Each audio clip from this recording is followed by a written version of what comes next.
السلام علیکم ورحمت الله وبرکات. ګران کتونکو، یو ضروری مسله دو. یو ماشومه هغه د یو کال دو یا د یو نیم کال دو یا د دې نه کمه دو، یعنی هغه ماشومه چې هغه د مور شودس کی، دغه ماشومه د پلار یا د مور یا د بل چا په کپړو باندې پیشاب یعنی تشې متیازې وکړي،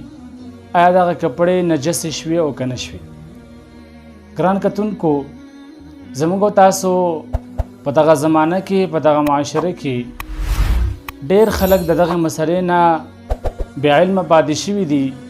اکثریه دوی ته دا ویلی شوي د مخکې خلکو نه چې داسې ماشومه چې هغه شودس کی د هغې متیازې پاکې دي، خو بالکل شریعت په دې کې موږ تاسو ته دا فرمان نه کوي چې کله یو ماشومه هغه د یو میاشتې وي یا د یو کال وي یا د یو نیم کال وي او هغه ماشومه د مور شودس کی یا نس کی،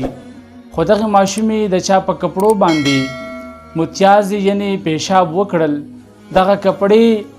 کمې کپړو ته چې دغه متیازې ورسېدې هغه نجسې او پلیتې شوې، دغه کپړې به لازماً وینځي